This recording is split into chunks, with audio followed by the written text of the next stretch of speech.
Malum olduğu üzere Ramazan ayının gölgesi üstümüze düştü. Ramazan ayına girmek üzereyiz.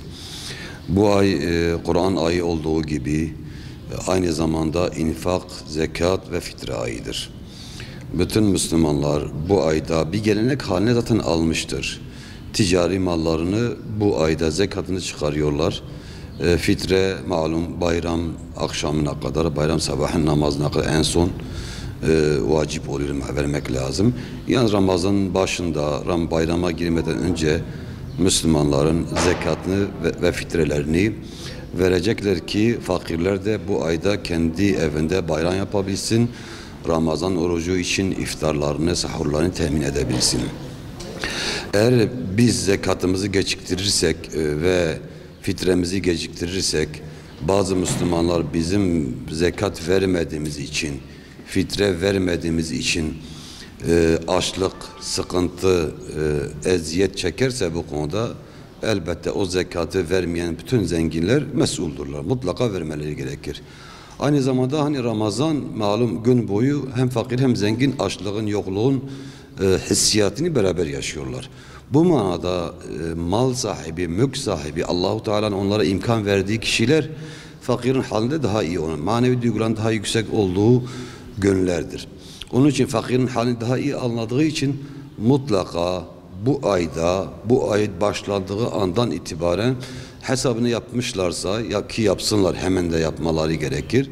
Zekatı verse ki İslam kardeşliğin duygusu beraber yaşayabilsinler. Yani Müslüman olmamızın gereklerinden bir tanesi de Müslümanların sorunlarıyla, sıkıntılarıyla hemhal olmaktır, derdaş olmaktır. Onların derdini çekmektir. Resulullah sallallahu aleyhi ve sellem şöyle buyurmuş: "Men lem yehtemme bi emril muslimin fe huve leyse minhum." Müslümanların dertleriyle, sorunlarıyla dertlenmeyen onlardan değildir. Başka bir hadiste komşu açken tok yatan bizden değildir. Bütün bunlar bize neyi gösterir? Müslüman arasındaki dayanışmayı. Aynı zamanda zekat malum fakirle zengin arasında bir köprüdür. Ve bu köprünün en iyi vereceği vakit bu aydır.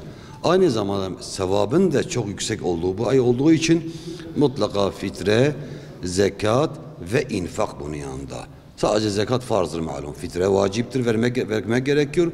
Bu yüzden imkanlarımız varsa fakirleri, yetimleri, medreselerimizi özellikle unutmamak lazım. Hemen ulaştırmak lazım.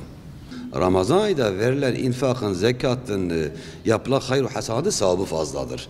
Nasıl ki bütün ibadetlerin bu ayda sevabı fazladır, herkese Ramazan'da verilecek bütün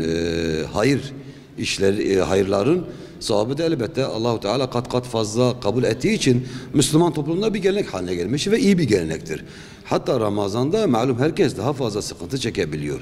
Bir hazırlık yapması gerekir, çoluk çocuğu duyurulması gerekir. Sen toksan, yanındaki Müslüman azsa bu İslami bir anlayış değildir. Elbette onu da duyurmak lazım.